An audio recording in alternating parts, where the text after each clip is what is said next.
Salve, salve, CACDista! Seja bem-vinda, bem-vindo a mais um episódio do podcast IDEG. Nesta edição, que contempla as notícias ocorridas entre os dias 1º e 8 de dezembro, o destaque vai para a América do Sul, principalmente a escalada de tensões em torno da região de Essequibo. Você vai saber o que aconteceu depois que os venezuelanos disseram sim no referendo sobre a criação de uma província na região de soberania da Guiana. Outra novidade daquelas de atualizar o caderno. Mercosul e Singapura assinaram um acordo de livre comércio, que é o primeiro do bloco com o país da região da Ásia-Pacífico. A gente aproveita para contar outras novidades da cúpula do Mercosul que ocorreu no Rio de Janeiro. Na África, o presidente da Guiné-Bissau dissolveu o parlamento alegando tentativa de golpe de Estado. Falaremos também do conflito entre Hamas e Israel. O secretário-geral da ONU, Antônio Guterres, invocou o artigo 99 da Carta de São Francisco para tentar forçar o Conselho de Segurança a agir contra o colapso total em Gaza. Nas Filipinas, um atentado à bomba reivindicado pelo autoproclamado Estado Islâmico matou 4 pessoas durante uma missa. E em Pequim, ocorreu a primeira cúpula em 4 anos entre China e União Europeia. Tudo isso em detalhes a gente te conta agora no nosso podcast. Quem vem acompanhando o nosso podcast sabe que essa seria uma semana importante em relação à escalada de tensões entre Venezuela e Guiana em torno de Essequibo, que corresponde a 2/3 do território da Guiana. Para quem chegou agora, a gente faz um breve resumo.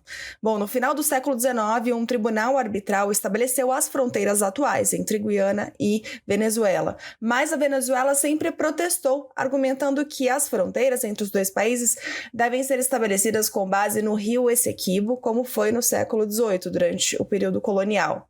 Eles se baseiam em um acordo de 1966, que é o Acordo de Genebra, que reconheceu que existe uma disputa aí entre os dois países em torno desse território de Essequibo, mas por falta de consenso, esse acordo também não estabeleceu novos limites.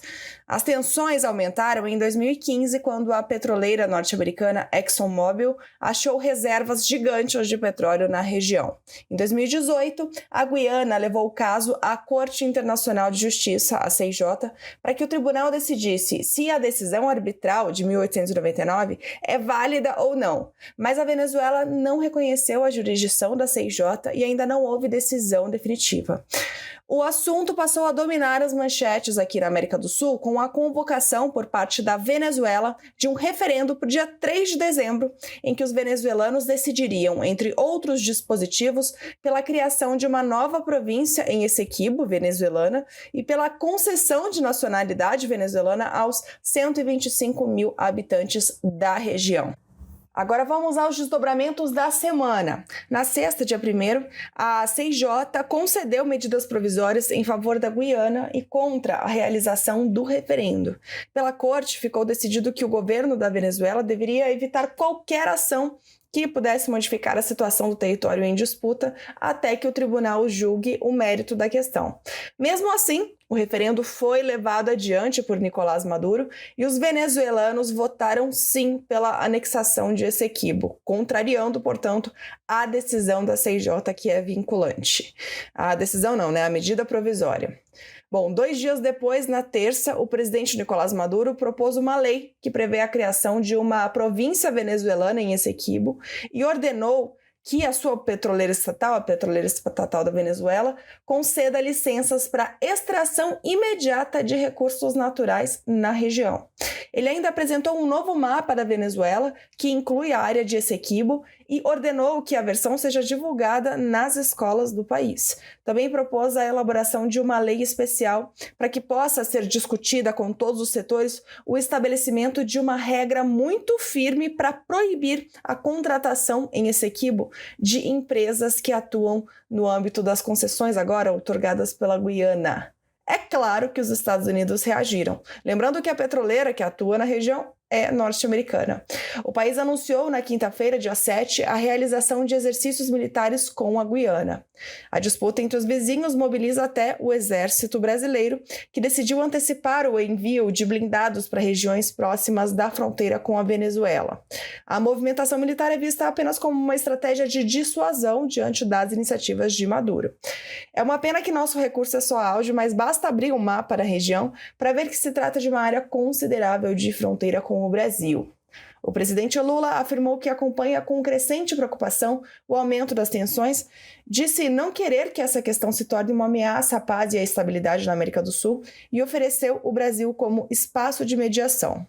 Até agora, dia 8 de dezembro, o dia em que estamos gravando o nosso podcast, a disputa ainda não escalou para um conflito militar.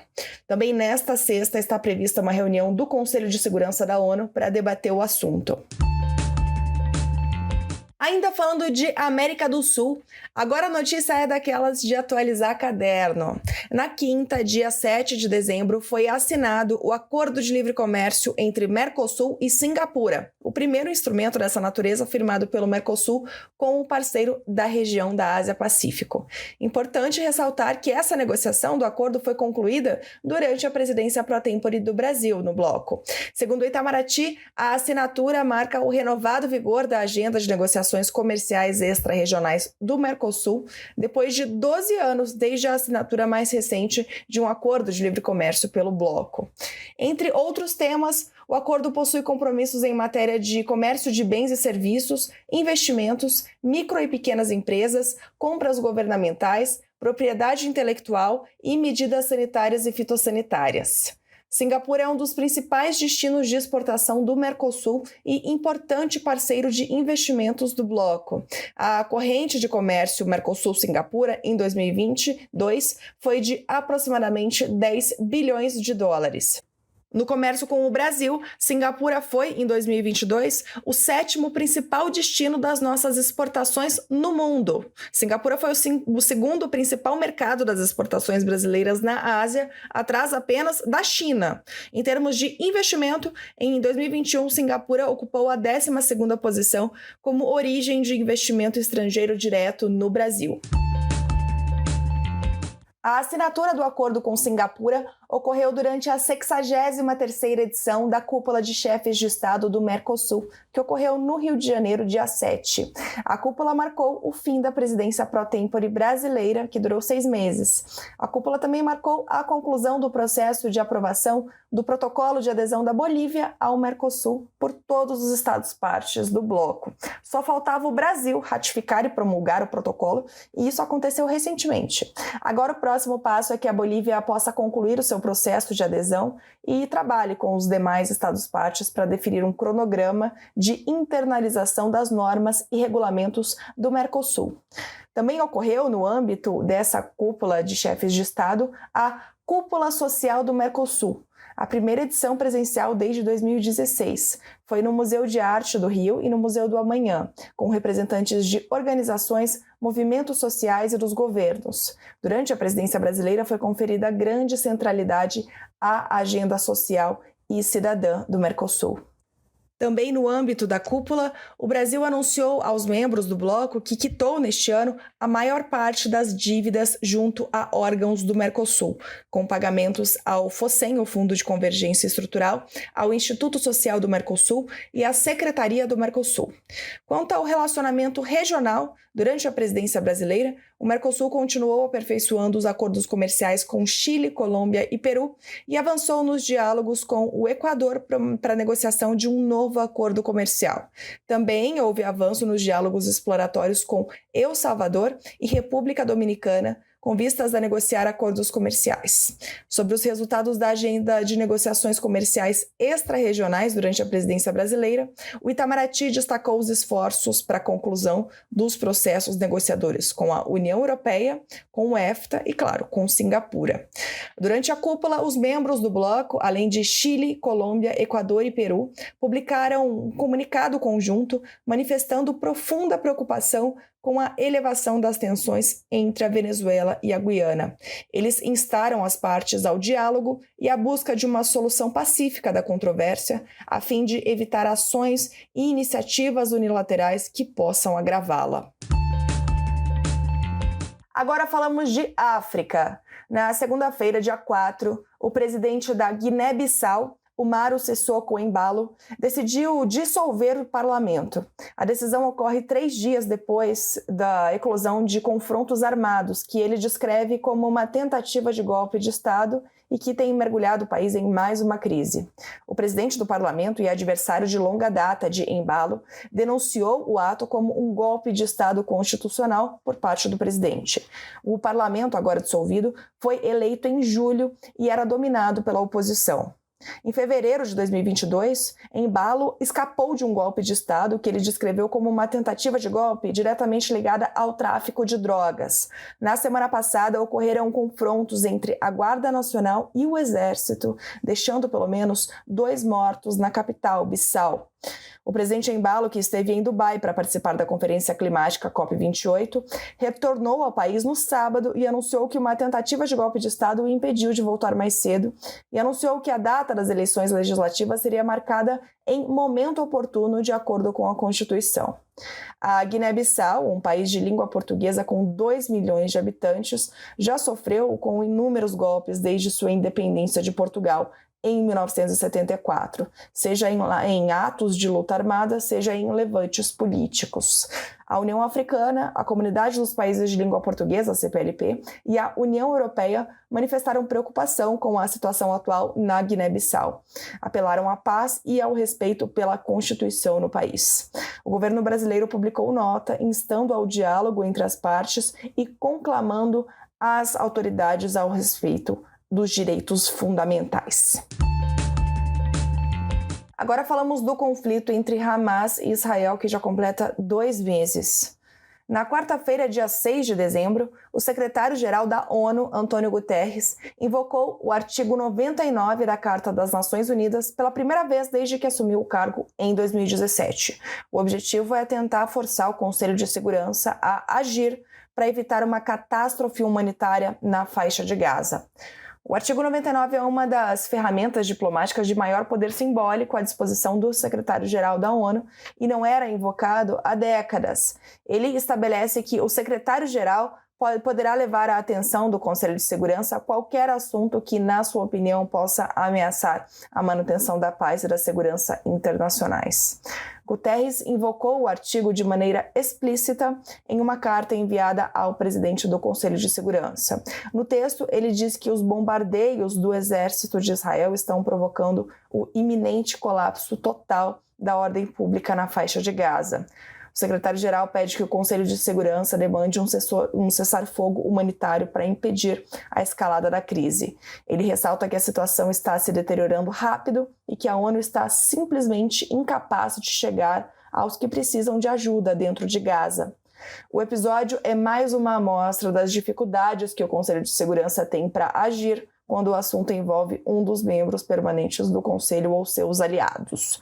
Em novembro, após rejeitar 4 projetos de texto, o Conselho de Segurança finalmente quebrou seu silêncio, adotando uma resolução pedindo pausas e corredores humanitários na faixa de Gaza.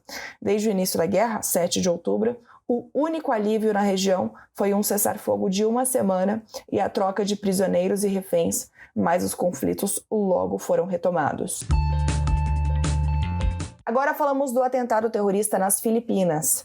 No dia 3 de dezembro, domingo, um atentado à bomba no sul do país provocou a morte de 4 pessoas e deixou dezenas de feridos. A explosão ocorreu durante uma missa em um ginásio da Universidade Estadual de Mindanao, em Marauí.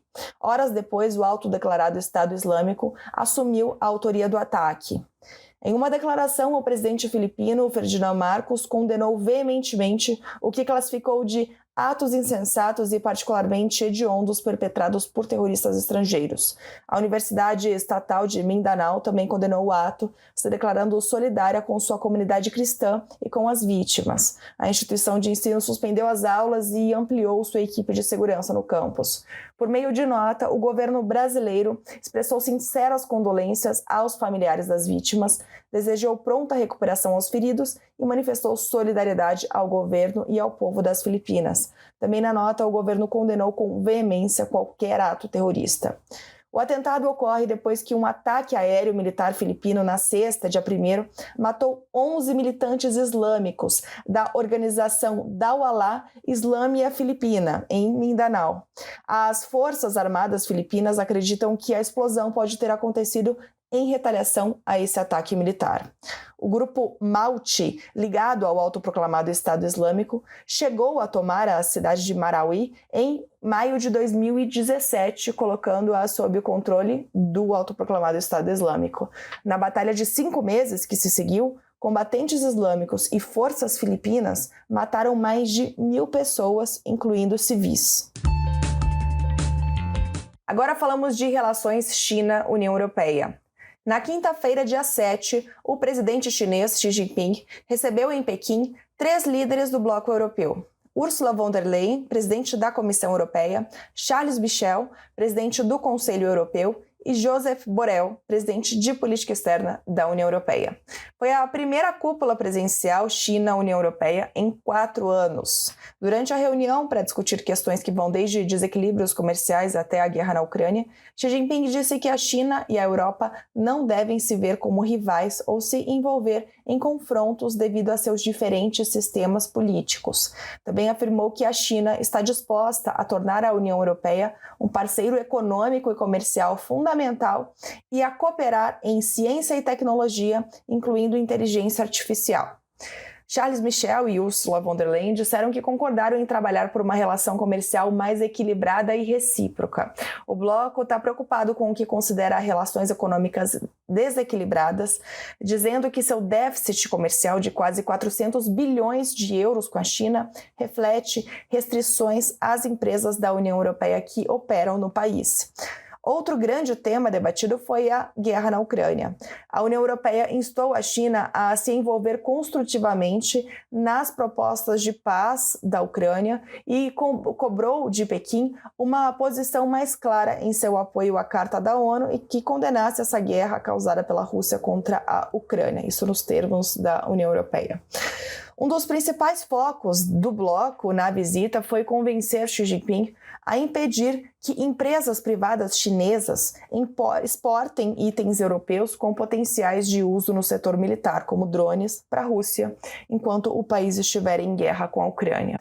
Embora a China não tenha fornecido ajuda militar diretamente a Moscou, o país reforçou seus laços econômicos com a Rússia, enquanto o Ocidente tenta isolar o país.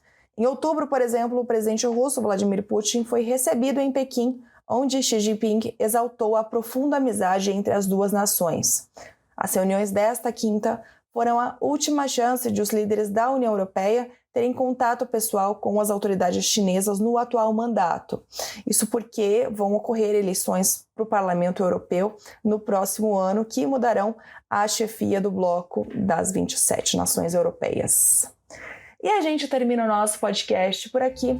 Uma ótima semana, bons estudos e até sexta-feira que vem.